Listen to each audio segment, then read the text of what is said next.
So this lecture takes us beyond Freud. If you listen to the other Chapter 11 lecture, it solely discussed Freud and his theories on personality. This one takes us to other theorists behind personality. A quote by Alfred Adler, it is very obvious that we are not influenced by facts, but by our interpretation of the facts, how we interpret things, our view of the world.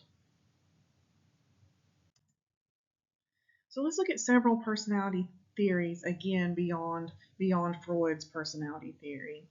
The gentleman whose quote I just read, Alfred Adler, was a colleague of Freud's. He founded a school of psychology called individual psychology, which focuses on our drive to compensate for feelings of inferiority. Let's define what an inferiority complex is.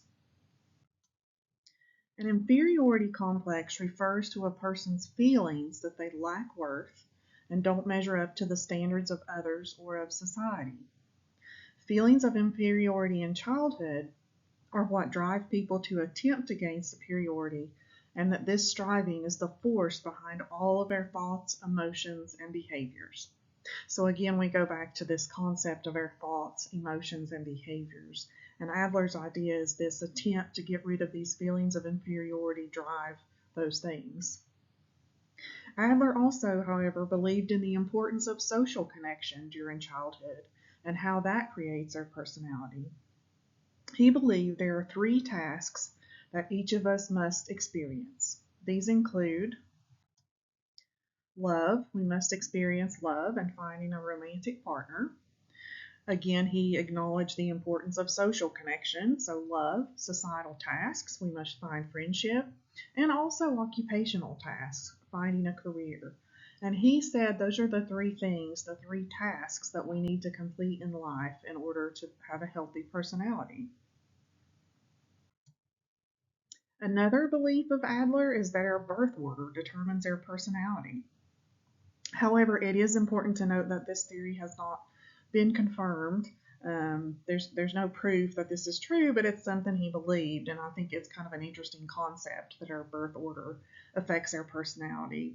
Real quick, you can look at the diagram above. Firstborns are supposed to be responsible, very conscientious, controlling, very cautious, reliable, perhaps perfectionists, high achievers, and they could be bossy. Middleborns often feel left out. They could be peacemakers because they're kind of mediators in the middle. They're thought to be very social, able to adapt. They want to please people. They're very independent, and they're used to being go-betweens, again, since they're in the middle, used to mediating. Lastborns are uncomplicated. They can be manipulative. They often seek a lot of attention, and they're self-centered. But they're also fun, social, charming, and outgoing. Now we have only children. They often seek approval. They can be very sensitive. They can also be very confident. They're used to being the center of attention. They usually grow up a little bit quicker. They're mature for their age. They're responsible, and they can also be perfectionists. So they're kind of similar to the firstborn, the only child. So let's move beyond Adler to Erik Erikson. He was actually encouraged to study psychoanalysis by Anna Freud, who was Sigmund Freud's daughter. He believed that our personality develops throughout our life, so it's not this static thing that we're born with, but it continues to develop throughout our life. He identified 8 tasks that occur at various stages in life, and successful completion of those tasks, he believed, leads to a healthy personality. So let's take a look at those 8 tasks that Erikson believed we develop throughout our life. So, from age 0 to 1,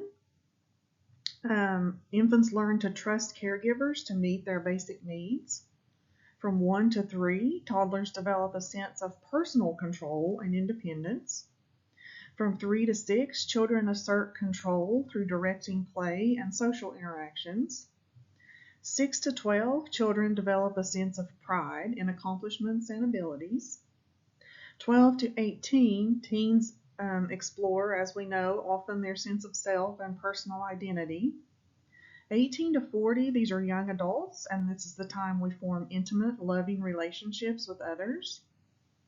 40 to 65, adults in this age create or nurture things that will outlast them, making a long-term contribution to society.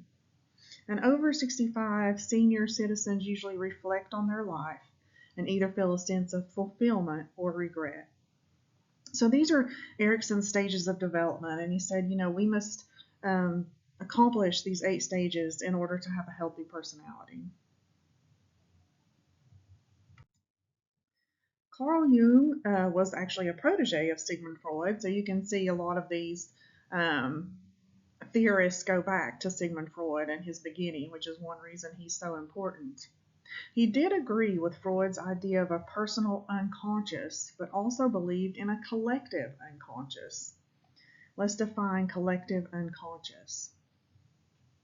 A universal version of the personal unconscious holding mental patterns or memory traces which are common to all of us. These ancestral memories, which Jung called archetypes, are represented by universal themes in various cultures, as expressed through literature, art, and dreams. Carl Jung said that these themes reflect common experiences of people the world over, such as facing death, becoming independent, and striving for mastery. He said these are things that all people have in common through the world over. His examples, again, were facing death. That's something we all have in common. It's a collective experience. So let's look at some more about Carl Jung. He believed there are 2 types of individuals, which we've all heard of these terms. He believed there are extroverts and introverts. The video I am not able to play on here, you're not able to click on it, but I will include it in one of the announcements for this week. But if you look at the diagram to the left, you can see some traits of introverts and extroverts. Introverts tend to be very reserved, good listeners, they're very self-aware, they're able to reflect on things, and very considerate. Extroverts obviously are more sociable and adventurous and outgoing, they express themselves more easily, and they're usually a bit more daring. And then you have the middle, you have the ambivert, which is probably most of us, who is a combination of both. We have some characteristics of both. Next, we'll look at Karen Horney. She believed that each individual has the potential for self-realization and that the goal of psychoanalysis should be moving toward a healthy self rather than exploring early childhood patterns of dysfunction.